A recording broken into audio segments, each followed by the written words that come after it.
Hey Nuggets, it is Miss Logan. It's good to see you. I'm sorry that I wasn't able to be here for you today. I had a personal appointment and I will be with you tomorrow, but I am sure that Dr. Butler is treating you well, and I hope that you are treating her well also.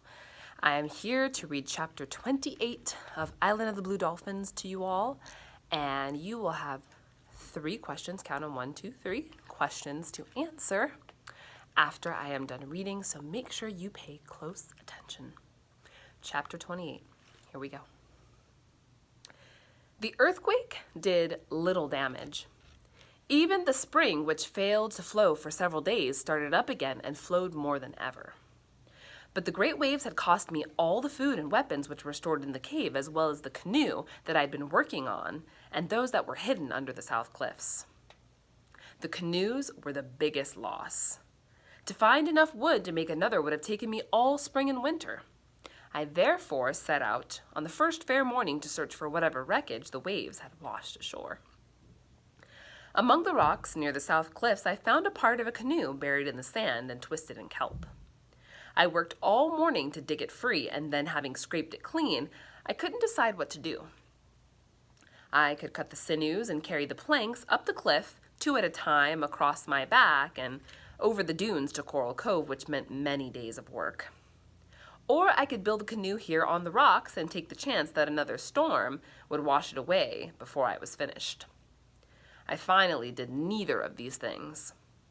Choosing a day when the sea was calm, I floated what was left of the canoe and, pushing it in front of me, made my way past the sandspit and into the cove.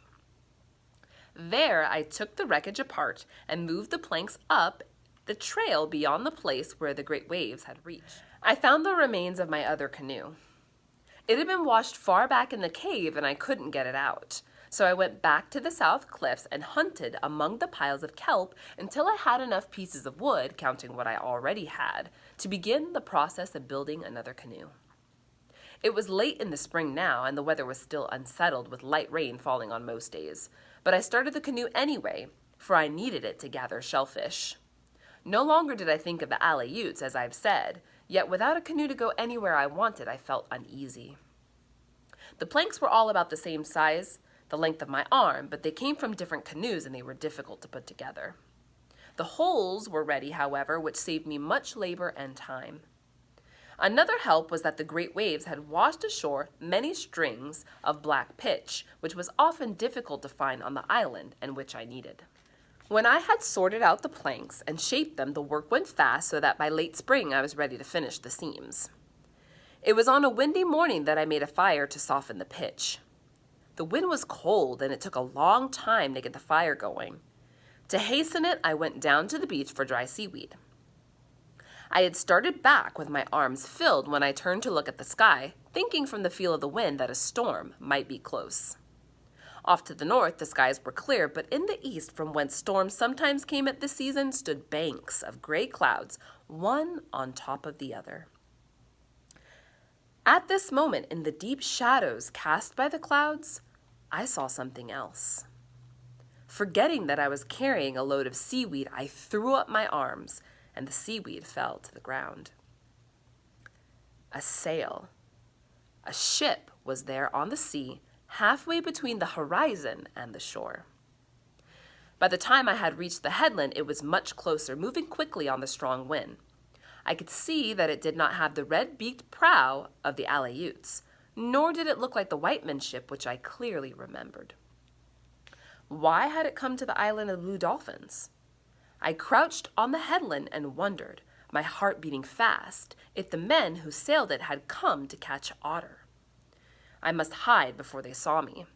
They would soon find my fire and the canoe that I was making, yet I could go to the cave and probably be safe from them. But if they'd been sent by my people to take me away, then I shouldn't hide. The ship moved slowly between the black rocks and into the cove. I could see the men now, and they were not Aleut. They lowered a canoe, and 2 of the men paddled toward the beach. The wind had begun to blow hard, and the men had trouble landing.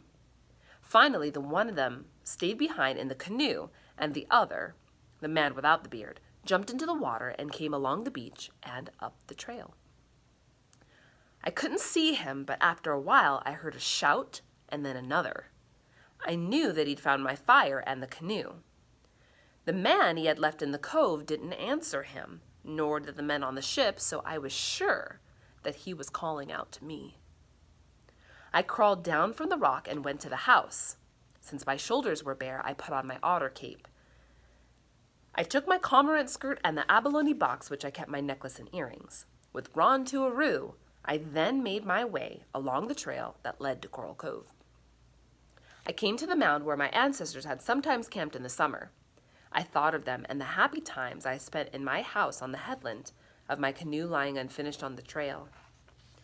I thought of many things, but stronger was the wish to be where people lived, to hear their voices and their laughter. I left the mound and the green grass growing among it on the white shells. I could no longer hear the man calling, so I began to run. When I came to the place where the two trails met, where I had built my fire, I found the footsteps that the man had left. I followed them down to the cove. The canoe had gone back to the ship, and the wind was screaming now, and mist blew across the harbor, and waves began to pile up on the shore. I raised my hands and shouted. I shouted over and over, but the wind carried my voice away. I ran down the beach and waded into the water, but the men didn't see me. Rain started to fall, and the wind drove it against my face. I waded farther out into the waves, raising my arms to the ship. Slowly, it moved away in the mist. It went toward the south, and I stood there until it was out of sight. Nuggets, I hope you enjoyed chapter 28. You have 3 questions to answer. I hope you paid close attention. Thank you so much, Dr. Butler, for watching my students for the day. Guys, I will see you tomorrow, and I hope you have a good rest of the day. Bye.